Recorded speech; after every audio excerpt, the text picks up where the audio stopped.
Right in the beginning of Beyond Anxiety, you write that you've had a relationship with anxiety your whole life, Yeah. and certain breakthroughs in your own life inspired you to write this new book, Beyond Anxiety. Tell us a little bit about your relationship with anxiety and what the inspiration was, and the ability to be able to write a book called Beyond Anxiety.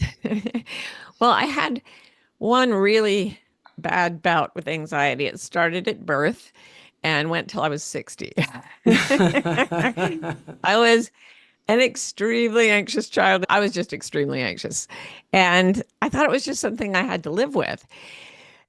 As you know, in my adult years, I started getting much more focused on spiritual matters. I began meditating. I listened to a lot of Sounds True productions and slowly sort of educated myself to the point where I could sit. And after a few hours at first, a few minutes as the years went by, I could find a place of real stillness and calm, which was wonderful. It was a sanctuary. But I thought high anxiety was just the price of being human. I wrote a book finally called The Way of Integrity. And the premise there is that if you live with all of your parts intact, so your heart, your soul, your mind, and your body, if they're all basically on the same page, you don't feel any psychological distress. And people came to me after that and said, well, I'm in complete integrity, but I'm terrified. I'm always terrified. And I thought that's really interesting because, as you probably know, if you sit in meditation with your anxiety, which I had done for decades, you see that it's lying. You see that it's always about the future. It's never about the present moment. You see that most of the things you're anxious about never happen. You see that it never follows through on its promise of making things feel safe. Anxiety, one of its most devious lies is you will only be safe if you are always looking for danger. So to feel safe, you have to never feel safe. So you see through that after a few years of meditation, and the people that were coming to me really truly thought they were in perfect integrity. But for some reason, the fear thing, the anxiety thing wasn't giving way.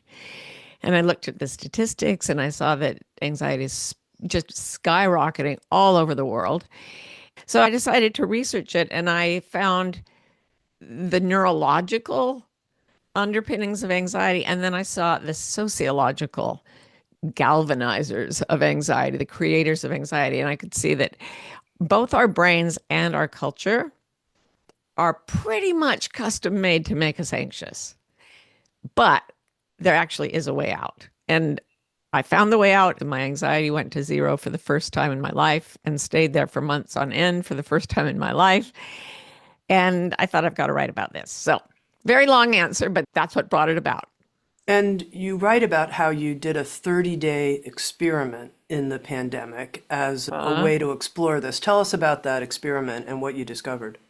so, one of the things that causes intense anxiety is that we get stuck thinking primarily in the style of the left hemisphere of the brain. And even though the whole brain is always working, the fact is that the right and left hemispheres do have very different functions.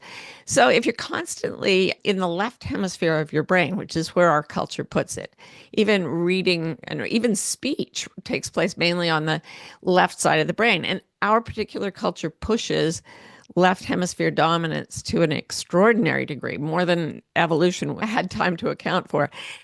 So I looked at this and thought if we could get out of the left side of our brains, if we could get the right side to be more dominant, we should have more of things the right hemisphere does: a sense of meaning, a sense of connection, a sense of compassion.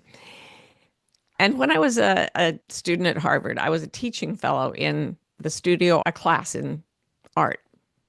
And the professor, Will Ryman, used to use as textbooks books about how to get into the right side of your brain. The most famous, obviously, being Betty Edwards' book, Drawing on the Right Side of the Brain. So I'd practiced this long ago. And during the pandemic, I thought, I'm going to get up in the morning, gave it the whole month of January. I'm going to get up, I'm going to draw, paint, bake, cook, plant seeds, do anything creative. And I have to tell you, I've had a lot of anti anxiety medication now and then in my life. If they could make a drug out of the way I felt as my right hemisphere became more dominant, everyone would be on it. It freed me from anxiety and was like being rocket launched into states of intense bliss and enjoyment. And it lasted the whole month. It was amazing.